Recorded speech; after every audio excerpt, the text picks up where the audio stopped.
Hi hello ನಮಸ್ತೆ, ಹೇಗಿದ್ದೀರಾ ಎಲ್ಲರೂ? ಸೊ ಇವತ್ತು ಮನೋವಿಜ್ಞಾನಕ್ಕೆ ಸಂಬಂಧಿಸಿದಂತಹ ಎರಡನೇ ಚಾಪ್ಟರ್ ಆಗಿರುವಂತಹ ಬೆಳವಣಿಗೆ ಮತ್ತು ವಿಕಾಸ ಅಂತೇಳಿ, ಡೆವಲಪ್ಮೆಂಟು ಆ್ಯಂಡ್ ಗ್ರೋತ್ ಅಂತೇಳಿ, ಗ್ರೋತ್ ಆ್ಯಂಡ್ ಡೆವಲಪ್ಮೆಂಟ್ ಬಗ್ಗೆ ವಿಷಯವನ್ನು ತಿಳಿದುಕೊಳ್ಳಿ.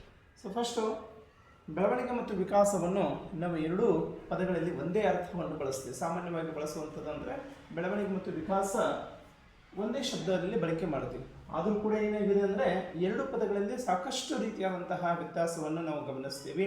ಸೊ ಬೆಳವಣಿಗೆ ಸಂಕುಚಿತವಾದಂತಹ ಅರ್ಥವನ್ನು ಕಂಡ್ರೆ, ಸೊ ವಿಕಾಸ ಏನಾಗ್ತದೆ ಅಂದರೆ ಬಹಳಷ್ಟು ವಿಶಾಲವಾದಂತಹ ಅರ್ಥವನ್ನು ಹೊಂದಿದೆ. ಅಂದರೆ ಬೆಳವಣಿಗೆಯನ್ನು ನಾವೇನು ಮಾಡ್ಬೋದು ಅಂತಂದರೆ ನಿರ್ದಿಷ್ಟವಾಗಿ ವೀಕ್ಷಣೆ ಮಾಡಲಿಕ್ಕೆ ಬಂದಿದೆ. ಅಂದರೆ ಒಬ್ಬ ವ್ಯಕ್ತಿಯ ಅವನ ದೇಹದ ತೂಕ ಆಗಿರ್ಬೋದು, ಗಾತ್ರ ಆಗಿರ್ಬೋದು, ಅವನ ಆಕಾರ ಆಗಿರ್ಬೋದು, ಬಣ್ಣ ಆಗಿರ್ಬೋದು, ಇದನ್ನೆಲ್ಲವನ್ನು ನಾವು ಸಾಮಾನ್ಯವಾಗಿ ಮಗುವಿನ ಅಥವಾ ವ್ಯಕ್ತಿಯರು ಗುರುತಿಸ್ಲಿಕ್ಕೆ ಸಾಧ್ಯ ಇದೆ. ಆದರೆ ವಿಕಾಸ ಅನ್ನೋದು ಮಗುವಿನ ನೈತಿಕತೆ ಆಗಿರ್ಬೋದು, ಭಾವನಾತ್ಮಕ ಆಗಿರ್ಬೋದು, ಸಾಮಾಜಿಕ ಆಗಿರ್ಬೋದು, ಅವನ ಬುದ್ಧಿಶಕ್ತಿ ಆಗಿರ್ಬೋದು, ಇವೆಲ್ಲವನ್ನು ಕೂಡ ನಾವು ವೀಕ್ಷಣೆ ಮಾಡಲಿಕ್ಕೆ ಸಾಮಾನ್ಯವಾಗಿ ಸಾಧ್ಯ ಇಲ್ಲ.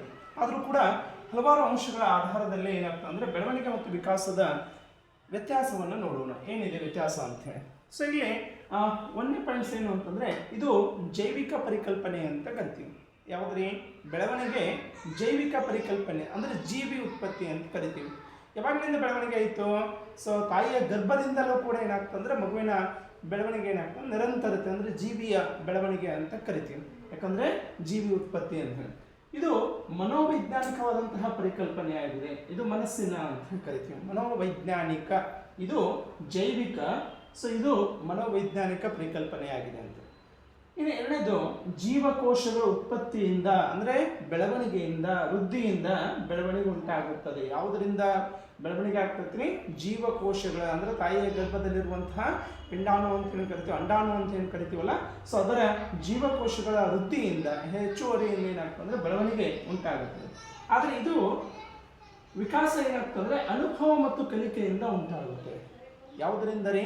ಅನುಭವ ಮತ್ತು ಕಲಿಕೆಯಿಂದ ಮಾತ್ರ ಏನಾಗ್ತಂದರೆ ವಿಕಾಸ ಆಗ್ತದೆ. ಅಂದರೆ ಬೆಳವಣಿಗೆ ಆದಷ್ಟೇ ವಿಕಾಸ ಆಗಬೇಕು ಅಂತೇನಿಲ್ಲ. ಆದರೆ ವಿಕಾಸ ಆಗೋದೇನಿದೆ ರೀ, ಹೆಚ್ಚು ಹೆಚ್ಚು ಕಲಿಕೆಯಿಂದ, ಅನುಭವದಿಂದ ಏನಾಗ್ತಂದರೆ ಸೊ ಉಂಟಾಗುತ್ತದೆ. ಇನ್ನು ಮೂರನೇ ಪಾಯಿಂಟ್ಸ್ ಏನಾಗಿದೆ ಅಂದರೆ ಬಾಹ್ಯವಾಗಿ ಕಂಡುಬರುವಂತಹ ಅಂಶಗಳು. ಅಂದರೆ ಬೆಳವಣಿಗೆಯನ್ನು ನಾವು ಬಾಹ್ಯವಾಗಿ ವೀಕ್ಷಣೆ ಮಾಡಲಿಕ್ಕೆ ಸಾಧ್ಯ ಇದೆ, ನೋಡೋದಕ್ಕೆ ಅವಕಾಶ ಇದೆ. ಏನು? ದೇಹದ ಎತ್ತರ ಆಗಿರ್ಬೋದು, ಅವನ ತೂಕ ಆಗಿರ್ಬೋದು, ಅವನ ಗಾತ್ರ ಆಗಿರ್ಬೋದು, ಅವನ ಬಣ್ಣ ಆಗಿರ್ಬೋದು, ಅಥವಾ ಮುಖಲಕ್ಷಣ ಆಗಿರ್ಬೋದು, ಇದನ್ನೆಲ್ಲವನ್ನೂ ಕೂಡ ನಾವೇನು ಮಾಡ್ತೀವಿ ಅಂದರೆ ಸಾಮಾನ್ಯವಾಗಿ ನೋಡ್ಲಿಕ್ಕೆ ಸಾಧ್ಯ ಇದೆ. ಅಂದರೆ ಕೆಲವೊಂದು ಸಂದರ್ಭದಲ್ಲಿ ಹೇಳ್ತೀವಿ, ಇಷ್ಟಿದ್ದವನು ಈಗ ಎಷ್ಟು ದೊಡ್ಡವಾಗಿದ್ದಾನೆ ನೋಡು ಅಂಥೇಳಿ, ಅಥವಾ ತಂದೆ ಎಷ್ಟೇ ಹೈಟ್ ಆಗಿದ್ದಾನೆ ನೋಡು ಅಂತ ಕರಿತೀವಿ. ಅಂದರೆ ಇದೆಲ್ಲವೂ ಕೂಡ ನಾವೇನು ಮಾಡ್ಬೋದು ಅಂದರೆ ಹೊರಗಡೆಯಿಂದ ನಾವು ವೀಕ್ಷಣೆ ಮಾಡಲಿಕ್ಕೆ ಸಾಧ್ಯ ಇದೆ. ಆದರೆ ಯಾವುದ್ರಿ? ಇದು ವಿಕಾಸ ಆಂತರಿಕವಾಗಿ ವೀಕ್ಷಣೆ ಮಾಡೋದಕ್ಕೆ ಸಾಧ್ಯ ಇಲ್ಲ. ಅಂದರೆ ಹೊರಗಡೆ ನಿಂತ್ಕೊಂಡು ನಾವು ನೋಡ್ತೀವಿ ಅಂದರೆ ವೀಕ್ಷಣೆ ಸಾಧ್ಯ ಇಲ್ಲ. ಯಾಕೆ? ಆ ವ್ಯಕ್ತಿಯ ಬುದ್ಧಿಶಕ್ತಿ ಆಗಿರ್ಬೋದು, ಸೃಜನಶೀಲತೆ ಆಗಿರ್ಬೋದು, ಅವನ ಆಲೋಚನೆ ಕ್ರಮ ಆಗಿರ್ಬೋದು, ಅವನಲ್ಲಿರುವಂಥ ಕೌಶಲ್ಯ ಆಗಿರ್ಬೋದು, ಇದು ವ್ಯಕ್ತಿಯಲ್ಲಿ ಆಂತರಿಕವಾಗಿರುವಂತಹ ಒಂದು ವಿಷಯ ಅಂತ ಕರಿತೀವಿ. ಹೀಗಾಗಿ ಆ ಬೆಳವಣಿಗೆಯನ್ನು ವೀಕ್ಷಣೆ ಮಾಡೋದಷ್ಟು ನಾವು ಏನಾಗಲ್ಲ ವಿಕಾಸವನ್ನು ವೀಕ್ಷಣೆ ಮಾಡಲಿಕ್ಕೆ ಸಾಧ್ಯ ಇಲ್ಲ ಅಂತೇಳಿ. ಇನ್ನು ನೆಕ್ಸ್ಟು 5ನೇ ಪಾಯಿಂಟ್ಸ್ ಏನಿದೆ ಅಂತಂದರೆ, ನಾಲ್ಕನೇ ಪಾಯಿಂಟ್ಸು, ಇದು ಪರಿಮಾಣಾತ್ಮಕವಾದಂತಹ ಒಂದು ಬೆಳವಣಿಗೆ ಆಗಿದೆ. ಸೊ ಇದು ಗುಣಾತ್ಮಕವಾದಂತಹ ಬೆಳವಣಿಗೆ ಅಂತ ಕರಿತೀವಿ. ಪರಿಮಾಣಾತ್ಮಕ ಬೆಳವಣಿಗೆ ಯಾವುದ್ರಿ? ಸೊ ಬೆಳವಣಿಗೆಯನ್ನು ಒಳಗೊಂಡಿದೆ. ಇದು ಗುಣಾತ್ಮಕ, ಪರಿಮಾಣಾತ್ಮಕತೆಯನ್ನು ಒಳಗೊಂಡಿದೆ ಅಂತ ಹೇಳಿ. ಇನ್ನು ನೆಕ್ಸ್ಟು 5ನೇ ಪಾಯಿಂಟ್ಸ್ ಬಹುಮುಖ್ಯ ಅಂತಂದರೆ, ಒಂದು ನಿರ್ದಿಷ್ಟ ಹಂತದವರೆಗೆ ನಂತರ ಕೊನೆಗೊಳ್ಳುತ್ತದೆ. ಯಾವುದ್ರಿ? ಬೆಳವಣಿಗೆ ಅಂತ ಕರಿತೀವಿ. ಅಂದರೆ ಒಂದು ಹಂತ, ಒಂದು ವಯಸ್ಸು ಆದಮೇಲೆ ಬೆಳವಣಿಗೆ ಏನಾಗ್ತದೆ ಅಂದರೆ ನಿಂತ್ಕೊಂಡು ಬಿಡ್ತೈತಿ, ಅದು ಮುಂದೆ ಬೆಳೆಯೋದಿಲ್ಲ. ಸಾಮಾನ್ಯವಾಗಿ 18 ವರ್ಷ ಅಥವಾ 19 ವರ್ಷ ಅಂತ ನಾವು ತೆಗೆದುಕೊಂಡು ಹೋದರೆ, ವ್ಯಕ್ತಿಯ 17, 18, 19 ವರ್ಷದಲ್ಲಿ ಏನಾಗ್ತದೆ ದೇಹದ ನಿರ್ದಿಷ್ಟ ಗಾತ್ರ ಏನಾಗ್ತದೆ ನಿಂತ್ಕೊಂಡು ಬಿಡ್ತದೆ. ಅಲ್ಲಿ ಮುಂದೆ ಆ ದೇಹ ಬೆಳವಣಿಗೆ ಆಗಲ್ಲ. ಆದರೆ ವಿಕಾಸ ಏನಾಗ್ತಂದರೆ ವ್ಯಕ್ತಿಯ ಹುಟ್ಟಿನಿಂದ ಹಿಡ್ಕೊಂಡು ಅಟ್ಟು ಅವನು ಸಾಯುವವರೆಗೂ ಅಂತ ಕರಿತೀವಿ. ನಿರಂತರತೆಯನ್ನು ಕಾಯ್ದುಕೊಂಡಿದೆ ಅಂತೇಳಿ. ಅಂದರೆ ಇದು ಒಂದು ಹಂತಕ್ಕೆ ಏನಾಗ್ತದೆ ಕೊನೆಗೊಳ್ತದೆ.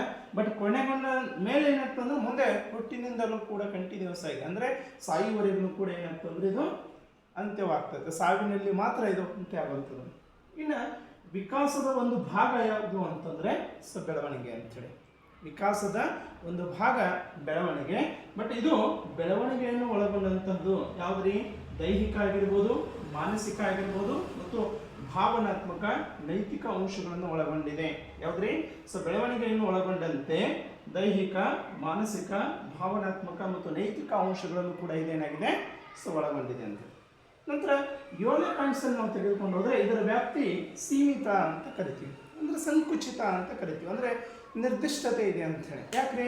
ಯಾಕಂದರೆ ಬೆಳವಣಿಗೆ ಏನಾಗ್ತದೆ ಅಂದರೆ ಒಂದು ಹಂತದವರೆಗೆ ಹೋಗಿ ಬೆಳವಣಿಗೆ ಸಣ್ಣ ಮಕ್ಕಳಿಂದ ಹಿಡ್ಕೊಂಡು ಅಪ್ ಟು ವಯಸ್ಸನ್ನು ತಾರುಣ್ಯ ಅವಸ್ಥೆವರೆಗೆ ಏನಾಗ್ತದೆ ಅಂದರೆ ದೇಹದ ಬೆಳವಣಿಗೆ ಬಹಳ ವೇಗವಾಗಿ ಹೋಗ್ತೈತಿ. ನಂತರ ಏನಾಗ್ತದೆ, ತಟಸ್ಥವಾಗಿ ನಿಂತ್ಕೊಳ್ತದೆ, ಮುಂದೆ ಬೆಳವಣಿಗೆ ಆಗಲ್ಲ ಅಂತೇಳಿ. ಆದರೆ ಇಲ್ಲಿ ಏನಾಗಿದೆ, ಇದರ ವ್ಯಾಪ್ತಿ ಸೀಮಿತ ಆದಂಗೆ ಇದರ ವ್ಯಾಪ್ತಿ ಏನಾಗಿದೆ ಅಂದರೆ ವಿಶಾಲವಾಗಿದೆ, ಕೊನೆಯವರೆಗೂ ಅಂತ ಹೇಳಿ ಕರಿತೀವಿ, ಅಂದರೆ ಕೊನೆಯವರೆಗೂ ಕೂಡ ಸಾಗುವಂಥದ್ದು. ನಂತರ 8ನೇ ಪಾಯಿಂಟ್ಸ್ ಏನು ಅಂದರೆ ಅಳತೆಯ ಮಾಪನಗಳಿಂದ ಸುಲಭವಾಗಿ ಅಳೆಯಬಹುದು. ಯಾವುದಂದ್ರೆ ಬೆಳವಣಿಗೆಯನ್ನು ಅಳತೆಯ ಮಾಪನಗಳಿಂದ ಸುಲಭವಾಗಿ ಅಳೆಯಬಹುದು ಅಂತೇಳಿ. ಯಾವ ಮಾಪನ? ಈಗ ದೇಹದ ತೂಕ ಇತ್ತು ಅಂದರೆ ವ್ಯಕ್ತಿಯ ತೂಕವನ್ನು ನಾವು ಕೆಜಿಯಲ್ಲಿ ಅಳೆಯಲಿಕ್ಕೆ ಸಾಧ್ಯ ಇದೆ, ಮತ್ತು ಎತ್ತರವನ್ನು ಮೀಟರ್ನಲ್ಲಿ ಅಳೆಯಲಿಕ್ಕೆ ಸಾಧ್ಯ ಇದೆ. ಅಂದರೆ ದೇಹದ ಗಾತ್ರ ಆಗಿರ್ಬೋದು, ತೂಕ ಆಗಿರ್ಬೋದು, ಎತ್ತರ ಆಗಿರ್ಬೋದು, ಇದನ್ನೆಲ್ಲವನ್ನು ಕೂಡ ನಾವು ಮೆಜರ್ಮೆಂಟ್ ಮಾಡ್ಬೋದು, ಅಳತೆ ಮಾಡ್ಬೋದು. ಇಷ್ಟು ಉದ್ದ ಇದೆ, ಇಷ್ಟು ಅಗಲ ಇದೆ, ಹೀಗಿದ್ದಾನೆ ಅಂತ ಏನು ಮಾಡ್ಬೋದು, ಅಳತೆ ಮಾಡಲಿಕ್ಕೆ ಸಾಧ್ಯ ಇದೆ. ಯಾವುದು? ಬೆಳವಣಿಗೆಯನ್ನು. ಯಾಕಂದರೆ ಬಾಹ್ಯವಾಗಿ ವೀಕ್ಷಣೆ ಮಾಡಿ ಅದನ್ನು ಅಳಿಬಹುದು. ಬಟ್ ಇಲ್ಲಿ ವರ್ತನೆಗಳನ್ನು ಮಾತ್ರ ನಾವು ಏನು ಮಾಡ್ಬೋದು ಅಂದರೆ ವೀಕ್ಷಣೆ ಮಾಡ್ಬೋದು ಅಂತೇಳಿ. ವೀಕ್ಷಣೆ ಮಾಡಿ ಅವನ ನಿರ್ಧಾರಕ್ಕೆ ಬರ್ಬೋದು, ಅಂದರೆ ಬಿಹೇವಿಯರ್ಸನ್ನು ನೋಡೋದು, ಅವನಲ್ಲಿ ಆಗಿರುವಂತಹ ಭಾವನಾತ್ಮಕ ಆಗಿರ್ಬೋದು, ಸಾಮಾಜಿಕ ಆಗಿರ್ಬೋದು, ನೈತಿಕತೆ ಆಗಿರ್ಬೋದು, ಇವೆಲ್ಲ ವರ್ತನೆಗಳನ್ನು ಅವನ ವಿಚಾರಗಳಿಂದ ಏನು ಮಾಡ್ಬೋದು ಅಂದರೆ ನಾವು ಅಳೆದು ಒಂದು ನಿರ್ಧಾರಕ್ಕೆ ಬರ್ಬೋದೇ ಹೊರತು ಸೊ ಅದನ್ನು ನಿರ್ದಿಷ್ಟವಾಗಿ ಇದು ವರ್ತನೆ ಆಗಿದೆ ಇಲ್ಲ ಅಂಥೇಳಿ ಅಳೆಯಲಿಕ್ಕೆ ಸಾಧ್ಯ ಇಲ್ಲ. ಹಾಗಾಗಿ ಇದರ ಯಾವುದೇ ಮೆಜರ್ಮೆಂಟು ವಿಕಾಸದಲ್ಲಿ ಇಲ್ಲ. ನಂತರ ಇನ್ನು 9ನೇ ಪಾಯಿಂಟ್ಸ್ ಏನು ಅಂದರೆ ನಿರ್ದಿಷ್ಟ ಬದಲಾವಣೆ ಸೂಚಿಸುತ್ತದೆ ಅಥವಾ ವೀಕ್ಷಿಸಬಹುದು. ಅಂದರೆ ನಿರ್ದಿಷ್ಟವಾಗಿ ಇಂಥ ವಯಸ್ಸಿನಲ್ಲಿದೆ, ಇಂಥ ಮಗು ಇಂಥದ್ರಲ್ಲಿ ಏನಾಗ್ತದೆ ಅಂದರೆ ಬಾಲ್ಯಾವಸ್ಥೆಯಲ್ಲಿ, ಪೂರ್ವ ಬಾಲ್ಯಾವಸ್ಥೆ ಆಗಿರ್ಬೋದು, ಉತ್ತರ ಬಾಲ್ಯಾವಸ್ಥೆ ಆಗಿರ್ಬೋದು, ಅದರಲ್ಲಿ ಆ ಒಂದು ಬದಲಾವಣೆಯನ್ನು ಸೂಚಿಸ್ತದೆ. ಏನು ಬೆಳವಣಿಗೆ ಆಗಬೇಕಾದ್ರೆ ಒಂದು ಮೊದಲ ತೊದಲು ನುಡಿಯಿಂದ ಆಮೇಲೆ ಏನಾಗ್ತದೆ ನಿರ್ದಿಷ್ಟ ಮಾತುಗಳಿಗೆ ಏನಾಗ್ತದೆ ಬರ್ತೈತೆ ಸಾಮಾನ್ಯವಾಗಿ, ಮತ್ತು ಅದನ್ನು ವೀಕ್ಷಣೆಯನ್ನು ಕೂಡ ನಾವು ಮಾಡ್ಬೋದು, ನೋಡ್ಬೋದು ಅಂತೇಳಿ. ಆದರೆ ಇಲ್ಲಿ ಇದನ್ನು ವೀಕ್ಷಿಸಲಾಗದು, ನೋಡ್ಲಿಕ್ಕೆ ಆಗಂಗಿಲ್ಲ. ಮಗುವಿನ ಯಾವುದ್ರಿ ಭಾವನಾತ್ಮಕ ಅಂಶಗಳನ್ನು ಅಥವಾ ಬುದ್ಧಿಶಕ್ತಿಯನ್ನು ನಾವು ನೋಡ್ಲಿಕ್ಕೆ ಸಾಧ್ಯ ಇಲ್ಲ ಅಂತೇಳಿ. ಇನ್ನು ನೆಕ್ಸ್ಟು 10ನೇ ಪಾಯಿಂಟ್ಸ್ ಏನು ಅಂದರೆ ಬೆಳವಣಿಗೆ ವಿಕಾಸವನ್ನು ತರಬಹುದು ಅಥವಾ ತರದೇ ಇರಬಹುದು. ಅಂದರೆ ಬೆಳವಣಿಗೆ ಆಗಿದೆ, ದೇಹ ಬೆಳವಣಿಗೆ ಆಗಿದೆ, ದೇಹದ ಆಕೃತಿ ಬೆಳವಣಿಗೆ ಆಗಿದೆ, ಬಟ್ ಬುದ್ಧಿ ವಿಕಾಸ ಆಗಿದೆಯೋ ಅಥವಾ ಆಗಿಲ್ಲ ಅಂತ ಹೇಳೋಕ್ಕಾಗಲ್ಲ. ಆಗ್ಬೋದು, ಆಗದೇನು ಇರಬಹುದು ಅಂತೇಳಿ. ಅಂದರೆ ದೇಹ ಬೆಳವಣಿಗೆ ಆಗಿದೆ ಅಂದಷ್ಟು ಮಾತ್ರಕ್ಕೆ ಅದು ಬುದ್ಧಿನೂ ಅಷ್ಟೇ ವಿಕಾಸ ಆಗಿದೆ ಅಂತಿಲ್ಲ. ಕೆಲವರಿಗೆ ಏನಾಗಿದೆ, ದೇಹ ಬೆಳೆದಿದೆ, ಬುದ್ಧಿ ಬೆಳೆದಿಲ್ಲ ಅಂತ ಕರಿತೀವಿ. ಕೆಲವರಿಗೆ ನೋಡೋದಕ್ಕೆ ಏನಾಗಿದೆ ಅಂದರೆ ವಯಸ್ಸಿನಕ್ಕಿಂತ ಜಾಸ್ತಿ ಬುದ್ಧಿಶಕ್ತಿ ಇದೆ, ಬಟ್ ವಯಸ್ಸು ಚಿಕ್ಕದಿದೆ ಅಂತ ಕರಿತೀವಿ. ಸೊ ಆ ನಿಟ್ಟಿನಲ್ಲಿ ನೋಡೋದಾದರೆ ಸೊ ಬೆಳವಣಿಗೆ ವಿಕಾಸ ತರಬಹುದು ಅಥವಾ ತರದೇನೆ ಇರಬಹುದು ಅಂತೇಳಿ. ಆದರೆ ಬೆಳವಣಿಗೆಗೆ ವಿಕಾಸ ಪೂರಕವಾಗಿದೆ. ಯಾವುದಕ್ಕೆ? ಸೊ ಬೆಳವಣಿಗೆಗೆ ವಿಕಾಸ ಪೂರಕವಾಗಿದೆ ಅಂತೇಳಿ. ಹೀಗೆ 10 ಅಂಶಗಳಿಂದ ನಾವೇನು ಮಾಡಬಹುದು ಅಂತಂದರೆ ಸೊ ಬೆಳವಣಿಗೆ ಮತ್ತು ವಿಕಾಸವನ್ನು ನಾವಿಲ್ಲಿ ವ್ಯತ್ಯಾಸವನ್ನು ಗುರುತಿಸೋದು. The difference between the growth and development ಅನ್ನು ನಾವೇನು ಮಾಡ್ಬೋದು, ಅಬ್ಸರ್ವ್ ಮಾಡೋದು. ಈ 10 ಪಾಯಿಂಟ್ಸ್ಗಳಿಂದ ನಾವೇನಾಗ್ತೀವಿ ಸೊ ನೋಡ್ಬೋದು ಅಂತೇಳಿ.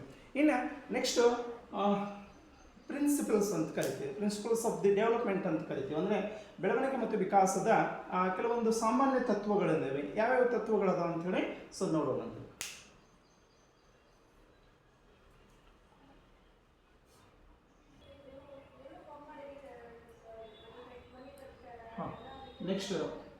ನೆಕ್ಸ್ಟ್ ಪಾಯಿಂಟ್ಸು ಸೊ ವಿಕಾಸದ ಸಾಮಾನ್ಯ ತತ್ವಗಳು. What are the principles to growth and development ಅಂಥೇಳಿ ವಿಕಾಸದ ಕೆಲವೊಂದು ತತ್ವಗಳನ್ನು ನೋಡೋದು. ಸೊ ಒಂದೇದೇನಿದೆ ಅಂತಂದರೆ ವಿಕಾಸವು ಒಂದು ನಿರಂತರವಾದಂತಹ ಪ್ರಕ್ರಿಯೆ ಅಂತ. ಹೌದ್ರಿ? ಕಂಟಿನ್ಯೂಸ್ ಪ್ರೋಸೆಸ್ ಅಂತ ಕರಿತೀವಿ. ನಾವು ಆಗಲೇ ಹೇಳಿದಾಗೆ ಬೆಳವಣಿಗೆ ಮತ್ತು ವಿಕಾಸದ ವ್ಯತ್ಯಾಸವನ್ನು ನೋಡುವಂಥ ಸಂದರ್ಭದಲ್ಲಿ ಬೆಳವಣಿಗೆ ಒಂದು ಹಂತಕ್ಕೆ ನಿಂತರೆ ವಿಕಾಸ ಏನಾಗ್ತದೆ ಕಂಟಿನ್ಯೂ ಆಗಿ, ಅಂದರೆ ತಾಯಿಯ ಗರ್ಭದಿಂದ ಪ್ರಾರಂಭ ಆದಂತಹ ವಿಕಾಸವು ವ್ಯಕ್ತಿಯ ಸಾವಿನ ಅಂತ್ಯದಲ್ಲಿಯೂ ಕೂಡ ಏನಾಗ್ತದೆ ಅಂದರೆ ಅಲ್ಲಿವರೆಗೂ ಕೊನೆಗೊಳ್ತಂತ. ಅಂದರೆ ಇದು ನಿರ್ದಿಷ್ಟತೆಯಿಂದ, ಸಾಮಾನ್ಯದಿಂದ ನಿರ್ದಿಷ್ಟತೆ ಎಂದು ಕರಿತೀವಲ್ಲ, ಹಾಗೆ ಇದು ನಿರಂತರವಾದಂತಹ ಒಂದು ಪ್ರಕ್ರಿಯೆ ಇದೆ. ಎಲ್ಲಿ ಕೂಡ ನಿಂತ್ಕೊಳ್ಳೋಣ, ಇದು ಕಂಟಿನ್ಯೂಸ್ ಆಗಿ ಸಾಗುವಂಥದ್ದು. ಇನ್ನು ವಿಕಾಸವು ಏನಾಗಿದೆ ಅಂತಂದ್ರೆ ಒಂದು ಕ್ರಮಬದ್ಧವಾದಂತಹ ಒಂದು ವಿಧಾನ ಅಂತ ಕರಿತೀವಿ. ಕ್ರಮಬದ್ಧವಾದಂತಹ ವಿಧಾನ ಅಂದ್ರೆ ಒಂದಾದ್ಮೇಲೆ ಒಂದು ವಿಕಾಸ ಆಗಲಿಕ್ಕೆ ಸಾಧ್ಯತೆ ಇದೆ. ಯಾಕಂದ್ರೆ ಮಗುವಿಗೆ ಮಾತನಾಡ ಬರೋದಕ್ಕಿಂತ ಮುಂಚಿತವಾಗಿ ತೊದಲ್ನುಡಿಗಳು ಬರಬೇಕು ಅಂತ ಕರಿತೀವಿ. ತೊದಲ್ನುಡಿಗಳಾದ್ಮೇಲೆ ಒಂದೊಂದು ಶಬ್ದ ಎರಡು ಶಬ್ದ ಆದ್ಮೇಲೆ ನಂತರ ವಾಕ್ಯ ರಚನೆ ಏನಾಗ್ತಂದ್ರೆ ಸಾಧ್ಯ ಆಗ್ತದೆ. ನಂತರ ನಡೆಯೋದಕ್ಕೆ ಈಗ ಮಗು ನಡಿಬೇಕಾದ್ರೂ ಕೂಡ ಏನಾಗ್ತಂದ್ರೆ ಒಂದು ಕ್ರಮಬದ್ಧವಾಗಿ ಮೊದಲು ಅಂಬೆಗಾಲು ಇಡುವುದರ ಮುಖಾಂತರ ಏನಾಗ್ತಂದ್ರೆ ಪ್ರಾರಂಭವಾಗಿ ನಂತರ ಗೋಡೆ ಹಿಡಿದು ನಂತರ ಚೇರ್ ಹಿಡಿದು ಏನಾಗ್ತಂದ್ರೆ ನಡೀತದೆ. ಹೀಗಾಗಿ ಒಂದು ವಿಕಾಸ ಡೆವಲಪ್ಮೆಂಟ್ ಏನಾಗಿದೆ ಅಂದ್ರೆ ಒಂದು ಕ್ರಮಬದ್ಧವಾದಂತಹ ಒಂದು ವಿಧಾನವನ್ನು ಒಳಗೊಂಡಿದೆ ಅಂತ. ನಂತರ ವಿಕಾಸ ಏನಾಗ್ತದೆ ಅಂದ್ರೆ ಒಂದು ಪ್ರಗತಿದಾಯಕ ಪ್ರಕ್ರಿಯೆ ಇರ್ಬೋದು ಹಾಗೂ ವಿಘಾತದಾಯಕ ಅಂತ ಕರಿತೀವಿ. ಪ್ರಕ್ರಿಯೆಯಲ್ಲಿ ಏನಾಗ್ತಂದ್ರೆ ಒಂದು ವಿಕಾಸ ಬದಲಾವಣೆಯನ್ನು ತರದೇ ಇರಬಹುದು ಅಂತೇಳಿ. ಅಂದ್ರೆ ವಿಕಾಸ ಏನಾಗ್ತದೆ ಮೊದಲನೇ ಹಂತದಲ್ಲಿ ಬಹಳಷ್ಟು ವೇಗವಾಗಿ ಪ್ರಾರಂಭವಾದರೆ ಕೊನೆಯ ಹಂತದಲ್ಲಿ ವೃದ್ಧಾಪ್ಯದಲ್ಲಿ ಏನಾಗ್ತಂದ್ರೆ ಕೆಲವೊಂದ್ಸಲ ವಿಕಾಸ ನೆನಪಿನ ಶಕ್ತಿ ಕಡಿಮೆ ಆಗ್ತದೆ ಅಂತ ಕರಿತೀವಿ. ಬುದ್ಧಿಶಕ್ತಿ ನೆನಪಿನ ಶಕ್ತಿ ಕಡಿಮೆ ಆಗ್ತದೆ. ಆವಾಗ ವಯಸ್ಸಾದ ಮೇಲೆ ಏನಾಗ್ತೈತಿ ಮತ್ತೆ ಮಗುವಿನ ಹಾಗೆ ಏನಾಗ್ತದೆ ಮರಳ್ತೀವಿ ಅಂತೇಳಿ. ಅಂದ್ರೆ ಇದು ಹೆಚ್ಚಿನೂ ಆಗ್ಬೋದು, ನಂತರ ಕಡಿಮೆನೂ ಆಗ್ಬೋದು. ಕೊನೆಗಾಲದಲ್ಲೂ ಕೂಡ ಏನಾಗ್ತಂದ್ರೆ ವಿಗತಿ ಅಂತಂದ್ರೆ ಕಡಿಮೆ ಅಂತ ಕರಿತೀವಿ. ನಂತರ ಇನ್ನು ವಿಕಾಸವು ಕೂಡ ಏನಾಗಿದೆ ಅಂತಂದ್ರೆ ಸ್ಥಿರಪಾದಹಾಭಿಮುಖ. ಇದು ನೆನಪಿಡಬೇಕು, ಸ್ಥಿರಪಾದಹಾಭಿಮುಖ ಅಂತ ಕರಿತೀವಿ. ಯಾಕೆ ವಿಕಾಸ ಫಸ್ಟ್ ಸ್ಟಾರ್ಟ್ ಆಗೋದು ಮಗು ಹುಟ್ಟಿದ ತಕ್ಷಣನೇ ಫಸ್ಟ್ ಏನಾಗ್ತಂದ್ರೆ ಕುತ್ತಿಗೆ ಅಂತ ಹೇಳಿದ್ರೆ ಸ್ಥಿರ ಅಂದ್ರೆ ಕುತ್ತಿಗೆ ಅಂತ ಕರಿತೀವಿ, ತಲೆ ಅಂತ ಕರಿತೀವಿ. ಸ್ಥಿರದಿಂದ ಅಂದ್ರೆ ತಲೆಯಿಂದ ಪ್ರಾರಂಭ ಆಗಿದ್ದು ಎಲ್ಲಿವರೆಗೆ ಪಾದದವರೆಗೆ ಅಂತ ಕರಿತೀವಿ. ಅದಕ್ಕೆ ಸಣ್ಣವರಿದ್ದಂಥ ಸಂದರ್ಭದಲ್ಲಿ ಮಕ್ಕಳನ್ನು ಎತ್ಕೊಳ್ಳುವಂಥ ಸಂದರ್ಭದಲ್ಲಿ ನಾವು ಕುತ್ತಿಗೆ ನಿಂತಲ್ಲ ಸರಿಯಾಗಿ ಕುತ್ತಿಗೆ ಬಲ್ ಕೈ ಹಿಡಿ ಅಂತ ಕರೀತಾರೆ. ಕಾರಣ ಏನು ಅಂದರೆ ಕುತ್ತಿಗೆ ಬಲ್ ಒಂದು ಕೈ ಹಿಡಿದೇವೆ ಅಂದರೆ ಕುತ್ತಿಗೆ ನಿಂತ್ಕೊಳ್ತು ಅಂದರೆ ಮಗು ಕುಂತ್ಕೊಳ್ಳಿಕ್ಕೆ ಅಥವಾ ನಿಂದಿರ್ಲಿಕ್ಕೆ ಏನಾಗ್ತದೆ ಅಂದರೆ ಬರ್ತಾನೋದು. ಆ ಉದ್ದೇಶದಿಂದ ಸ್ಥಿರಪಾದಹಾಭಿಮುಖ ಅಂತ ಕರಿತೀವಿ.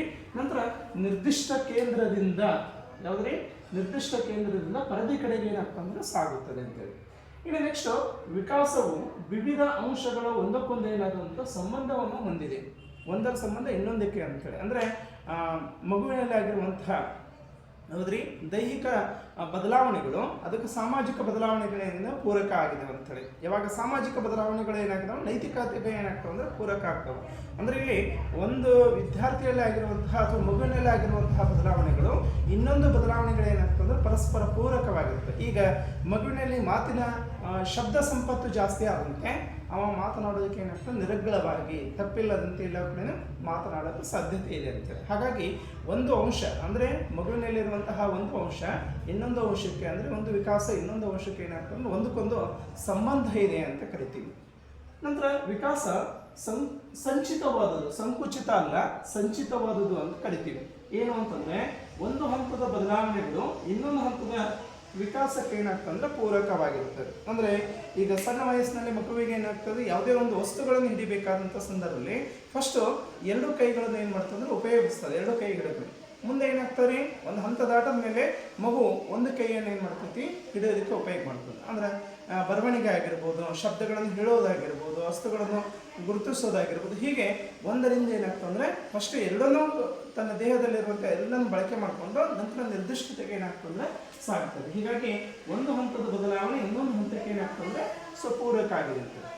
ನಂತರ ವಿಕಾಸ ದ್ವಿಪಾರ್ಶ್ವತೆಯಿಂದ ಏಕಪಾರ್ಶ್ವತೆಗೆ ದ್ವಿಪಾರ್ಶ್ವ ಅಂತ ಕರಿತೀವಿ. ಅಂದರೆ ಆಗಲೇ ಹೇಳಿದಾಗ ಒಂದು ಉದಾಹರಣೆ ಹೇಳಿದಾಗೆ ಮಗು ಏನು ಮಾಡ್ತಂದ್ರೆ ಯಾವುದೇ ಒಂದು ವಸ್ತುಗಳನ್ನು ಸಣ್ಣದಲ್ಲಿ ಇದ್ದಂಥ ಸಮಯದಲ್ಲಿ ಎರಡು ವಸ್ತುಗಳನ್ನು ಏನಾಗ್ತತಿ ಕೈಯಿಂದ ಹಿಡಿಯೋದಕ್ಕೆ ಪ್ರಯತ್ನ ಮಾಡ್ತದೆ. ನಂತರ ಒಂದು ಹಂತಕ್ಕೆ ದ್ವಿಪಾರ್ಶ್ವ ಅಂದರೆ ಎರಡು ಬದಿಗಳು ಅಂತೇಳಿ. ನಂತರ ಏನು ಮಾಡ್ತೈತಿ ಒಂದು ಕ್ರಮೇಣವಾಗಿ ಹಂತವಾಗಿ ಬೆಳವಣಿಗೆ ಆದಂತೆ ವಿಕಾಸ ಆದಂತೆ ಏನಾಗ್ತತಿ ಒಂದು ಕೈಯಿಂದ ಏನು ಮಾಡ್ತದೆ ಮುಟ್ಟಕ್ಕೆ ಹೋಗ್ತೈತಿ. ನಂತರ ಬೆರಳುಗಳ ಮುಖಾಂತರ ಏನಾಗ್ತತಿ ಬರಲಿಕ್ಕೆ ಹೋಗ್ತೈತಿ. ಹೀಗಾಗಿ ದ್ವಿಪಾರ್ಶ್ವತೆಯಿಂದ ಏಕಪಾರ್ಶ್ವತೆಯ ಕಡೆಗೆ ಏನಾಗ್ತತಿ ಸಾಗ್ತತಿ. ಅಂದರೆ ನಾವು ಇಲ್ಲಿ ನೆನಪಿಡಬೇಕಾಗಿದ್ದೇನೋ ವಿಕಾಸ ಎಲ್ಲಿದೆ ಸ್ಥಿರಪಾದಹಾಭಿಮುಖ ಅಂತ ನೆನಪಿಡಬೇಕು. ನಂತರ ದ್ವಿಪಾರ್ಶ್ವದಿಂದ ಏಕಪಾರ್ಶ್ವತೆಗೆ ಇದು ಬಹಳಷ್ಟು ಇಂಪಾರ್ಟೆಂಟ್, ಪರೀಕ್ಷೆಯಲ್ಲಿ ನೇರವಾಗಿ ಕೇಳಬಹುದಾದಂಥ ಪ್ರಶ್ನೆಗಳು. ನಂತರ ಇನ್ನು ವಿಕಾಸವು ಸಾಮಾನ್ಯತೆಯಿಂದ ನಿರ್ದಿಷ್ಟತೆಯೆಡೆಗೆ ಸಾಗುತ್ತದೆ. ಇದು ಆಗಲೇ ಬಂದಿದೆ ಪಾಯಿಂಟ್ಸ್. ಅಂದರೆ ಸಾಮಾನ್ಯದಿಂದ ಜನರಲ್ ಆಗಿರುವಂಥದ್ರಿಂದ ನಂತರ ಏನಾಗ್ತದೆ ನಿರ್ದಿಷ್ಟತೆಯೆಡೆಗೆ ಸಾಗ್ತದೆ.